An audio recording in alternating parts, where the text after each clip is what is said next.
old in here to shorten up the press conferences. And that was Bill Parcells, keep it cold in the training room, keep guys from out of the training room, or keep guys out of the training room. Okay. Jim, how do things look different with Dwayne Haskins at quarterback week one you guys are going up against? Well, obviously their other two quarterbacks were veteran players, Keenum and McCoy. So I think that, just the inexperience factor in there. He does have a great arm. He can make the throws. Their run game really hasn't changed a whole lot. They've continued to do some of their zone read and RPO stuff.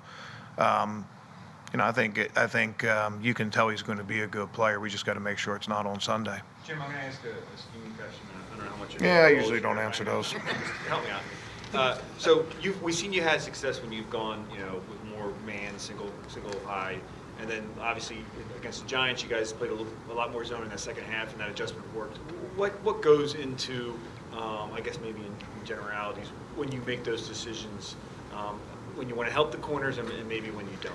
Well, that game was really predicated more on the field conditions and weather conditions and stuff like that. We were playing some man early in the game and, lost our footing a couple times and just didn't want to be isolated one-on-one so much. So went to a little bit more zone starting in probably about the middle of the second quarter. All that stuff goes into it. One of the things that's hard about the Giants is, you have to you're trying to handle the coverage aspect of it, but you can never get too far away from Barkley. And he was a big part of what we were trying to do, trying to get his touches limited and try to keep a handle on him in the run game, which I thought we did a pretty good job of both things. How would you explain the importance of the play Josh Sweat made on that flea flicker? Yeah, that's important. We're our undefeated record on our sticks defense was almost threatened on that one. We didn't play that great in the back end. We had a guy that had deep coverage that came up too fast. The underneath guys are attack fast, and deep guys are play pass first. But that being said, a lot of times when you run flea flickers on normal down and distances, you negate the pass rush because guys are playing the run and then they flip it back to the quarterback, and you generally see the quarterback has all day in the world to find guys down the field.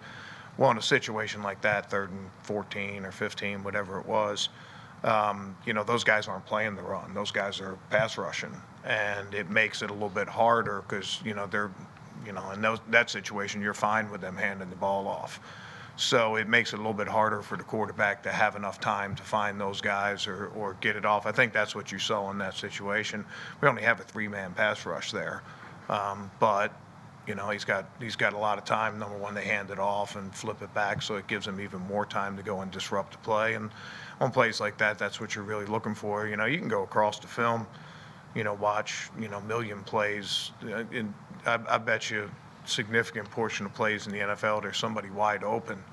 And generally, if they're not completing it, it's because the quarterback didn't have enough time to be able to scan or find, or somebody closed his window or sacked him or forced him to throw somewhere else. And I think you saw that in this situation. But that was a big play for us. Jim, had one snap, one pass breakup for Sidney Jones. Do you feel like there could be any significance for him from that play to build off? Yeah, I think so. That was an important part of the game. 3rd down and 3, number one, is a tough down defensively. And then coming in cold the way he did. But it didn't surprise me at all. It didn't surprise us at all. Because Sid has worked really, really hard in this last month or so.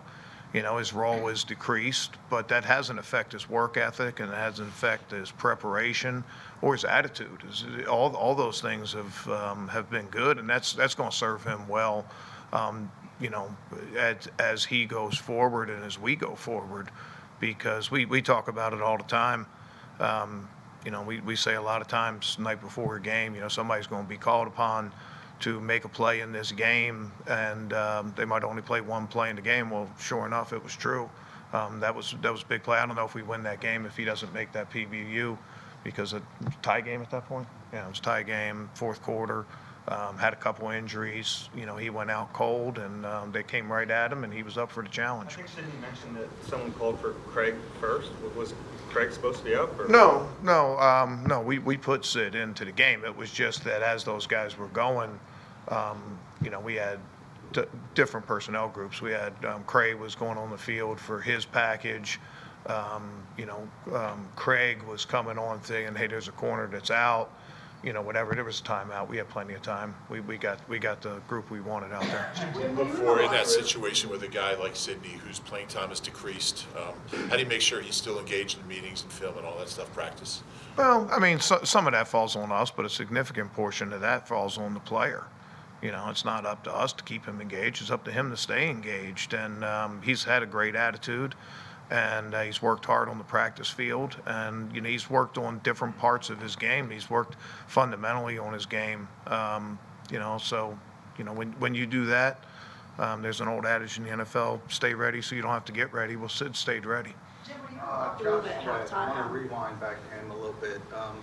Now that you've seen his expanded role, cumulative, how do you think he's handled it overall this season?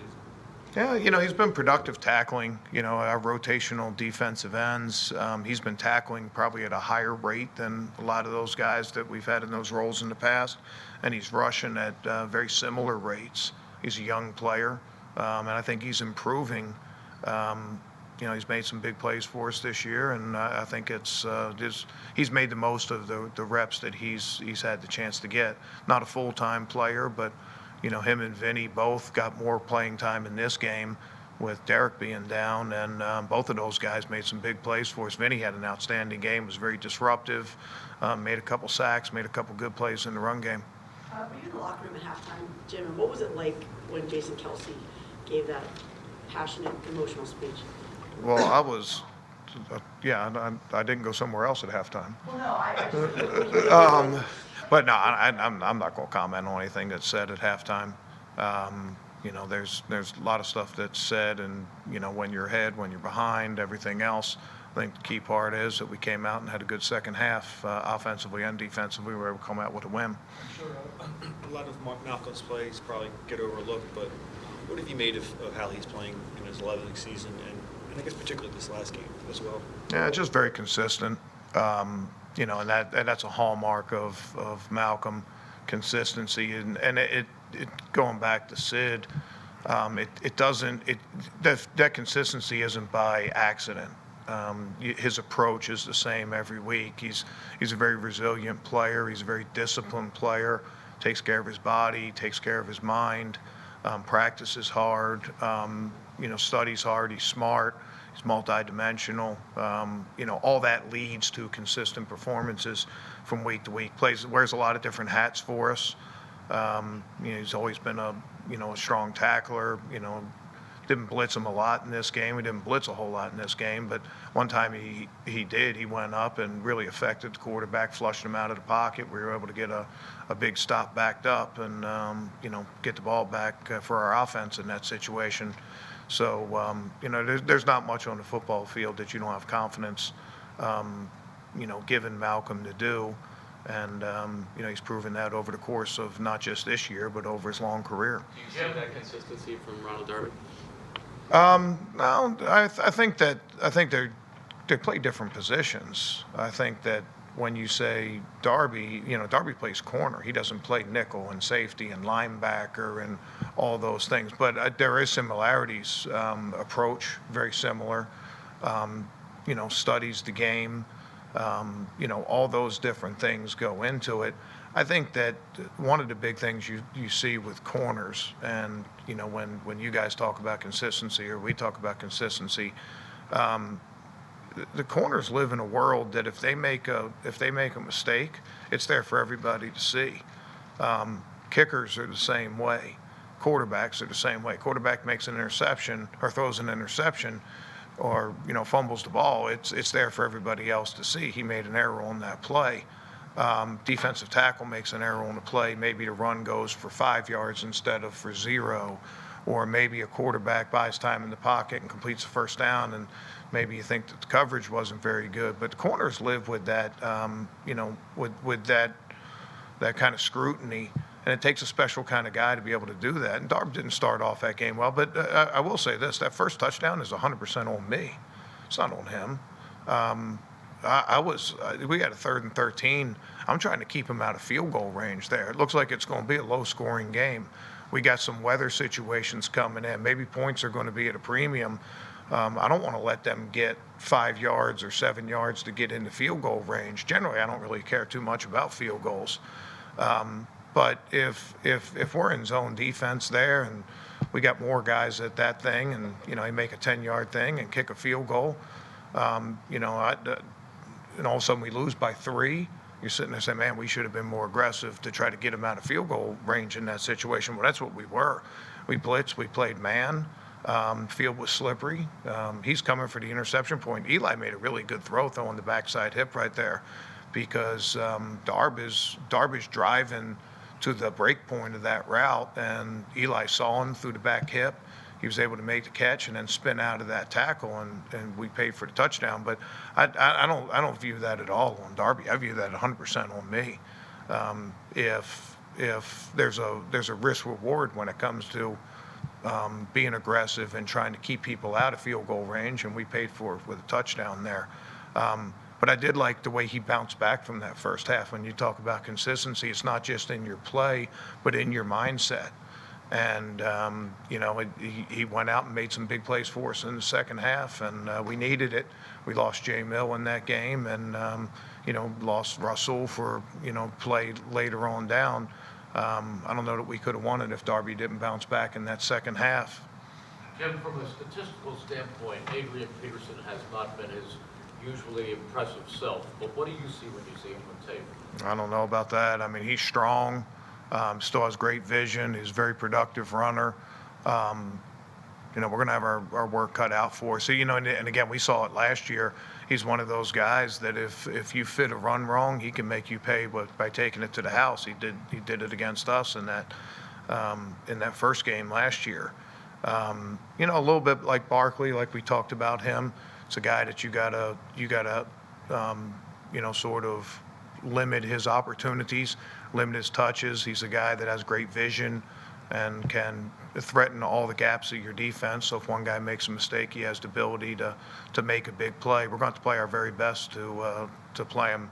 I know what's on film this year. I really don't care what his stats look like. In your time here, your defense has had a lot of success against rookie quarterbacks, in particular with the pass rush. I don't know how much of that is situational, but do you find playing against inexperienced players, your defense plays better than maybe those veteran types? I don't know. I've never really thought about it that way. We have a job to do every Sunday, and we try our best to, you know, accomplish that.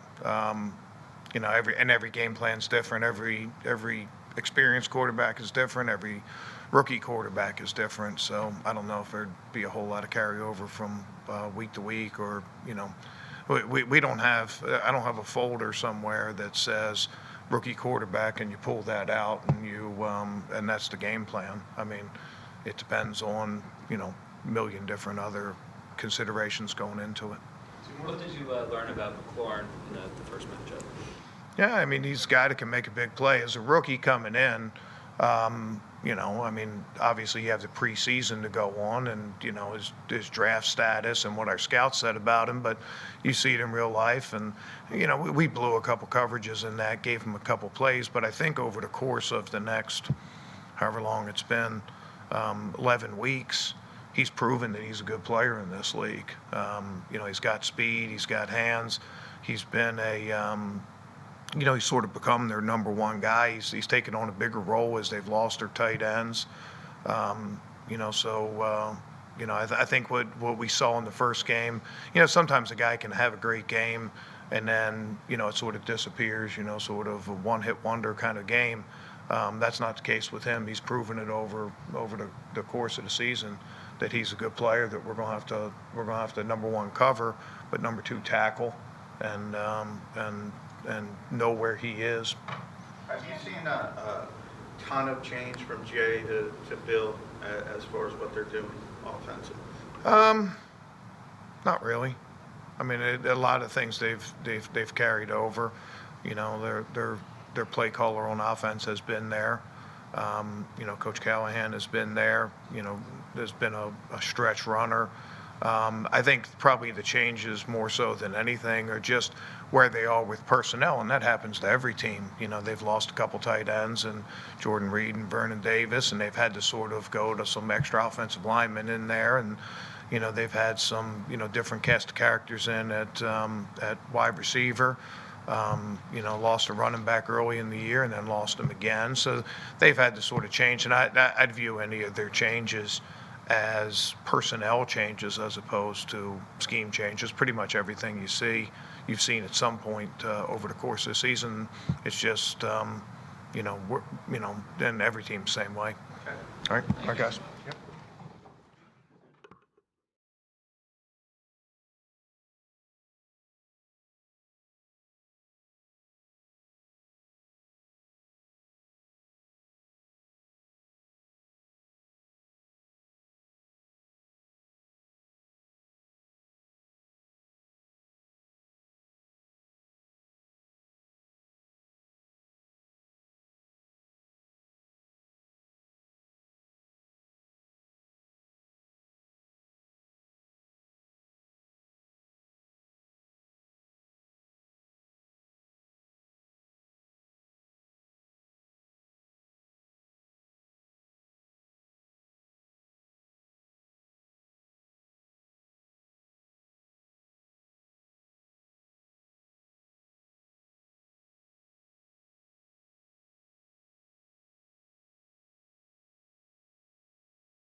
you doing, Les? All right.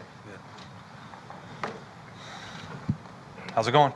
All right. Hey, Mike, the practice squad guys, so they're on the scout team during the week. How do you keep track of like who's doing well? Do you talk to the position coaches about each of those guys, or do you just sort of look around when you need somebody? You know, how does it work? How do you evaluate them during the season?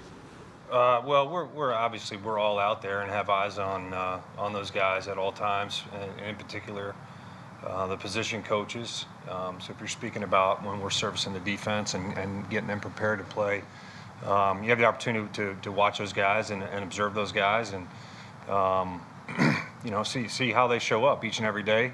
And then also in the individual drills, you can see the progress that they're making there in terms of you know their technique and the things that we're coaching. Hey, Mike, when guys start dropping like that, the injuries and that, what's it like in terms of the play calls and that? I mean, it must get really exciting and creative, you know, what are you going to run for them? What is that process like, you know, trying to figure out? Exciting is one way to put it, yeah. You got to get creative, you know, like the circumstances that we had the other night. We anticipated, you know, should we lose a guy at any of those spots, you know, what was the alternate plan going to be? So I think it's a great credit to the coaching staff. First of all, you know, Carson Walsh and Justin Peel and Deuce Staley, those guys coaching those positions and getting their players prepared for, you know, any kind of adverse situation that we might find ourselves in. And then secondly, it's a great credit to the players to be able to have the mental flexibility to go out there and the physical versatility to be able to play different spots, be able to move those pieces around, and go out there and perform at the level that they did. And so it's a great credit to everybody involved. Do you have to like look on a second play sheet? Or No, something like we that? have them listed on that sheet, and we probably, you know, we have them listed, you know, maybe a little bit different order based on the personnel that's available, you know.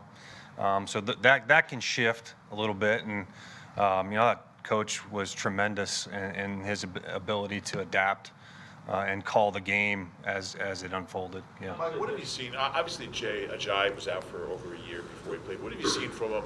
How close do you feel like he is to kind of being his old self? Well, we're really lucky to have Jay. We've got a lot of confidence in him and his ability to go in there and run, you know, with the physical style that he brings. And you've seen him a little bit here sprinkled in, and obviously Miles and Boston both had really good nights the other night. So we'll continue to utilize all those guys and feel comfortable with all of them. What do you flip the switch for Carson in that game? What flipped? I think sometimes it's just getting comfortable. Sometimes you know, it's just one thing. I kind of always refer to basketball where, you know, maybe your shot's not going in and you know, you get a steal or you get a rebound, you get a put back and kind of find your rhythm that way, and it may just take one completion. Just kind of get in the rhythm, and we got the running game going really well, and started moving the ball and making first downs. So I think just you know, the play of everybody kind of found a rhythm, and that helped Carson too. You've been complimentary about Boston Scott in the past, but in this case, were you surprised to see him come in, you know, on that stage and make the kind of impact he made? I don't know if surprised is fair, but it certainly was exciting to see. I mean, he brought an energy, got out there and, you know, and made people miss, made some exciting wow plays, got the fans energized and excited, got his teammates excited. So he really provided, you know, the spark, and you know, I think people fed off of that. I really do. A lot of those guys said, I guess in the previous question about Carson, are guys he hasn't had reps with, Yeah. you know, like Boston, Sure. and Greg, and Perkins, and everything. So what does that say about the way Carson played, you know, Well, I think Carson's put you know, a couple really strong performances together here, and I think it speaks to, you know, his confidence in the guys that are in the huddle there with him. You know, you mentioned 3 guys; those guys have been around.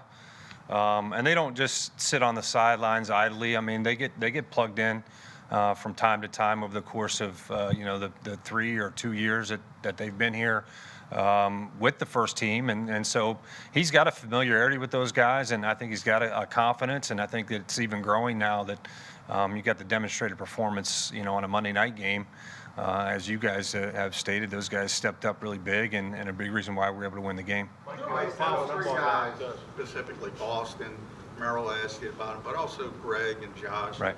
When guys are pressed into action, maybe you're not surprised, but did you learn anything new about those guys that maybe? No, I think we've got a lot of confidence to call them up and have them on the active and have a plan for them and utilize them in the game. That's what we expect, and we've talked about that here. And that those guys got to be prepared, and we expect that for the level of play to stay the same. And those guys, it was really fun. That's one of the rewarding things about coaching is seeing guys go out there and make those plays, which they did to help us win. And so we got to continue to sustain that and put another good plan together this week. Following up on Carson, Doug suggested yesterday that might have been his best or his finest hour there, at least from the fourth quarter on. Where do you think that was? Well, I would expect he's going to have a lot more of those for many, many years, and certainly deserves a lot of credit for bringing his team home a winner. But as we've talked about a bunch of these other guys, it was a tremendous team effort, not only by some of these individuals that we've talked about here on offense, but for our defense to play the way that they did. Our special teams was outstanding, and I think Coach mentioned it after the game. It was a complete, total, and team win. It took everybody to be able to get it done, and so obviously we're getting ready for Washington. It's going to be another one of those kind of games. Are there ways for the coaching staff to kind of get Carson in rhythm a little earlier, whether it be play call or design or those sort of things? Yeah, I think if you sense maybe if a player might be struggling, that you try to find some comfort food, if you will. Well, wouldn't want to give away any game plan secrets there, but I'm sure you can speculate a little bit as to what those things might be. But just try to find easy completions where you can get the ball out of your hand in rhythm, and then once you get one or two of those, a lot of times you just kind of settle in the game, and then the game comes to you. Mike, what perspective do you? Assessment of Dallas blocking over the last month or so? Yeah, I think Dallas is, he's a real weapon at the point of attack, and he's got some hard matchups each and every week. Some of these are the most dynamic players on the defense that we're asking him to block, and so he's tremendously strong. He's willing. He puts his face right on people, and he continues to get better and better with his technique. Hey, Mike, what perspective do you have, or can you offer on how Greg has grown from the time you got him in 2017 as a quarterback to where he is now? Right. Well, like you said, I've seen him from the very beginning. In making the transition from quarterback to wideout, he's somebody that, as much as he had the ball in his hands at Houston, he did play wide receiver there. So you could see the skills of a receiver, but obviously making the transition at this level and everything that entails, it's been a lot of fun to watch him develop and his confidence grow and to really kind of grow into his game and to figure out how he needs to play to be successful at that position. He had tremendous success at quarterback. So you don't see too many guys be able to do that. And he's put in a ton of time, a ton of work, and I'm excited for him and happy for him to be able to see the rewards of all that work. Mike, how much Sproles do you see in Boston, and how good do you think it is for Boston to have, obviously Darren did it for Yeah, that's a long shadow, but yeah. They're both, there's not a lot of guys with that build that, Right. It's a natural comparison, I think, maybe because of their size, their stature. Some of the physical tools that they have are very similar. I would really hesitate to make that comparison based on all the production that Darren has had. I will say this, when Boston's been given his opportunity, I think he's maximized his opportunities. And usually when players do that, then they earn more opportunities and they get the chance to get the ball more and they see more playing time, and then you can really put a body of work together. Looking at a big V when he's thrown out there in the middle of a game versus when he has a full week of preparation in that position. I'm sorry, I didn't hear the beginning of the question. What have you seen at a big V? What have I seen? When he has to get thrown out there in the middle of the game versus when he actually has a week of preparation. Yeah, I think we ask a lot of V. He fills in at a bunch of spots in the line. And kind of an unsung hero, so to speak. And I thought he did really well holding up in there the other night when Lane went down. And, you know, he's prepared at right tackle. He's prepared at the guard spots. He's prepared at left tackle. So he's prepared to go in the game when his number's called. And we know that he's played really good football for us, and we anticipate that he'll be able to continue to do that. Guy's got a lot of confidence in him. He's got good strength, understands exactly, you know, how we want it done. And, you know, when he has the opportunity to go out there and practice for a full week knowing that he's going to play, I think for anybody, regardless of what your job is, there's a certain level of comfort in that as well. Mike, you mentioned the excitement of watching young players as a coach, Right. you know, get into those spots. Now that you have JJ and Greg in prominent roles, you know, what kind of stuff do you wake up thinking about? Like what becomes important as a coach as you're trying to get these guys in big moments? Right. Well, I'm glad you mentioned JJ. You know, he made a couple good plays, really good plays for us the other night, particularly down the sideline, that one late in the game. And he's really, you know, he's really come on, and we've got good production out of him, and you can see him getting more and more comfortable. But there's another guy that, you know, he had to play he went from one position to another, right at the flip of a switch in the middle of the game, and you know, I thought he did a really nice job for us. And again, a credit to him, a credit to, you know, Carson Walsh, his position coach, and all the work that they've done this season to get him prepared for something like that and anticipate, hey, look, here's a guy he's made some plays. It's not like, oh, you know, he's not wondering, hey, can I do this? And he's been out there and made plays, and that helps his confidence. That helps, you know, Carson's confidence in him to look for him. And then obviously, like we're talking about with Boston, you know, hey, look, these guys made some plays, so he earns the opportunity for a few more plays, and it just kind of goes in that cycle. Okay, thanks, everyone. Yeah. Real quick on Boston. Yeah. One more feel for the screen game. Is that fair to say, or is that something you can teach to anybody? Yeah, I think he's a very instinctive player, and you can just see just the way he runs the ball. He's got good vision. You know, sometimes you know, finding your way in between the line and the rushers and all that, and maybe he gets lost, you know, a little bit too. But he's got a really good feel for that spatial awareness. So he's not bumping into guys. But he's got enough lateral quickness where he can easily sidestep somebody too. And you know, he turned a couple of those into some really big plays. We had big hits on the screens the other night, so that was important in the game as well. Yep.